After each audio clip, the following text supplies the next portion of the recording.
What's going on, everybody? Kenzie Gamefowl back at you with another exclusive video, guys, on the Gamefowl Life YouTube channel, man. Before we go any further, before we dive into this video, make sure y'all do three things for me. If you're new to the channel, go ahead and subscribe. If you've been rocking with us, and if you're new, go ahead and hit that like button, that thumbs up. It's free. Do it for me. It helps this channel grow and helps these videos reach more people. And at the end, finally, drop a comment. Let us know what you think about this video.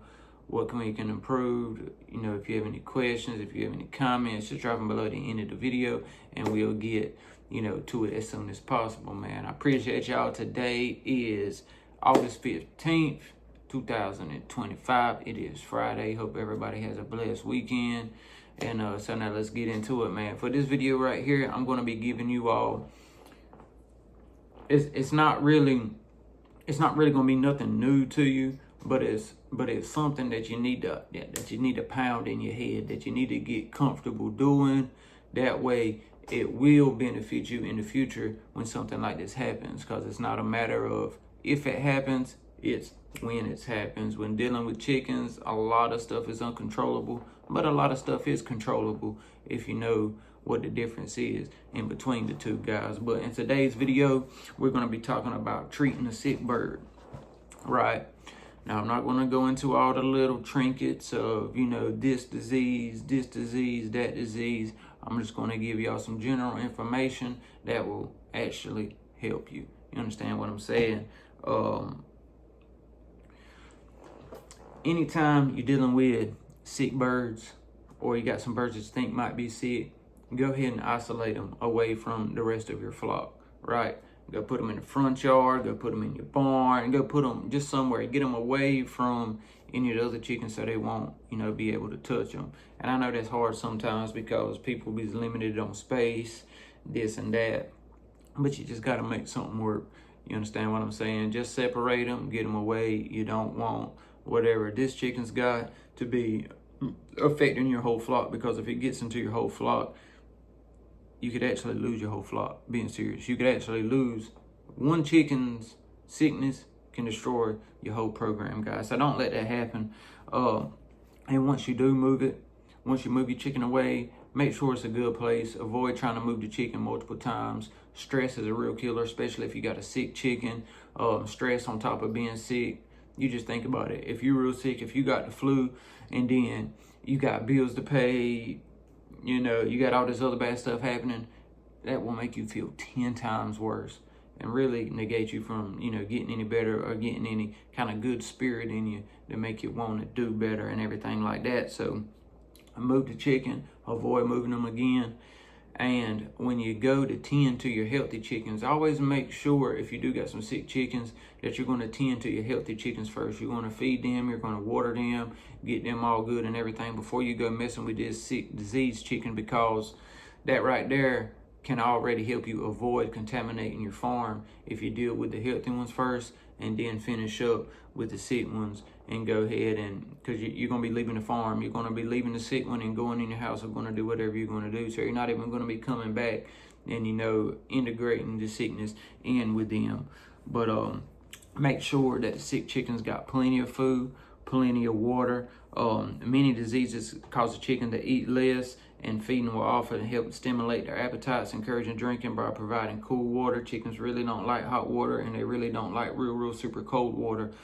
Temperature water of 55, 60 degrees is pretty much perfect for a rooster. Like I said, they don't want nothing hot and they don't want nothing real cold. Just like you would rather deal with a cool type water. You know what I mean?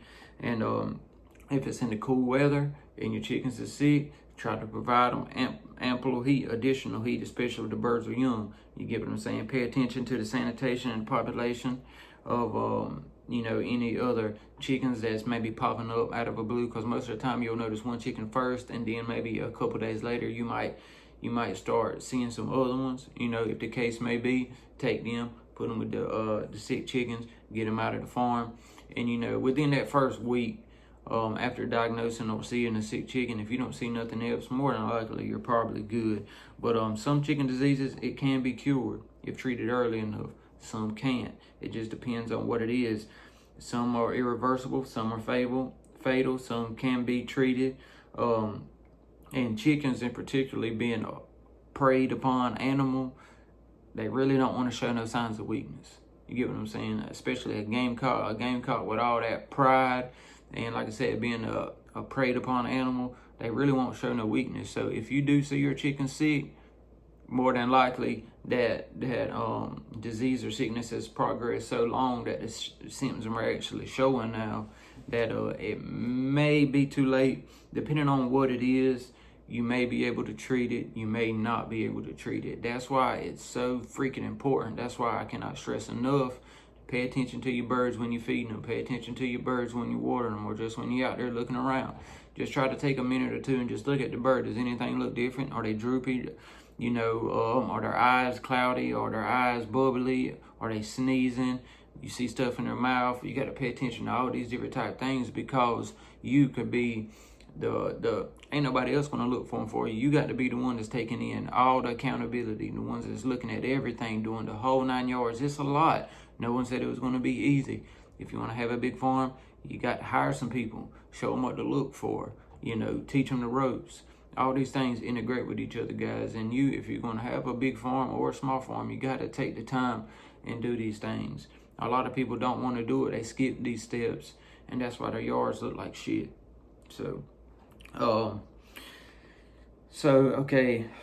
recognize a disease as soon as it starts is the first step towards curing the ones that are curable and dealing effectively with the ones that are permanent or reversible. The longer you wait before taking action, the more difficult treatment or control becomes, and the more likely you are to lose the ailing bird or have the disease spread to others. Attempting to treat a flock and attempting to treat your flock without actively knowing it can cost you out the yin-yang, guys. Just for example, say your chicken's got coccidiosis. You don't know. You think it's CRD. So you spending these hundreds of dollars treating for CRD, and these chickens keep dying, and you're like, I don't understand. You know, I think they got CRD. I'm thinking I'm doing everything right. You take it to a veterinarian. They tell you what you got. You're like, oh man, I've been doing this. Now all these BDs I've lost because I didn't know what the proper medication to give these birds, and you could have saved them all if you knew exactly what you was looking at. Now, for the people that's just starting out, these things are going to be hard to get because you're coming into an unknown land. You don't know anything about the chickens, anything about symptoms, or anything to look for. You have to do your research, read upon, just get you a book, you know, everything chickens or backyard chickens. Read upon diseases, what to look for, symptoms, different things like that. Just like what a doctor or something does for humans, you have to do the same thing for the chickens. You got to get that knowledge if you want to be in this, guys. You understand? This ain't taking care of your dog. This can get really down and dirty. But so once you know what the problem is, you have to make a hard choice between culling the affected birds or basically embarking on a journey that's, you might get it or you might not. If it's one of your brood fowls and you really want to save him, or you really want to try to save him, I'd say go forward with it. Try to do what you can. If it's something irreversible and you know that can be passed down to other chickens, I would go ahead and cull them. Or if it was a chicken you really didn't care about too much losing, you got plenty of them, I would go ahead and cull them and just go ahead and negate the risk of spreading whatever he's got to the rest of your flock. So you got to know when to hold them and when to fold them. That saying holds weight for a lot of different things.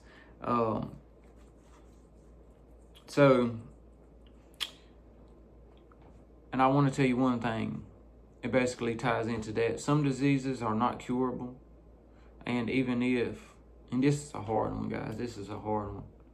It's a hard one to do because even though you might get your chickens better and they might act better and you got the symptoms all gone away, they can still be carriers and they will still pass it along to their other offspring. So just be careful, know what you're getting into, do your research, and at the end, you're the one that decides if it's good enough to keep it or get rid of it. So it's your farm. You depending on how you want to run it and everything. So, you know, that's just basically it, man. You just got to find the problem, know what the problem is, and then treat the problem, whichever way that is, medication or culling. So, but y'all let me know what y'all think about the video down in the comments. Make sure y'all like and subscribe to the channel, especially if you're new. And no matter if you're new or not, hit that like button, hit that thumbs up to help this channel grow, man. I appreciate you all, and you already know. Let them crow.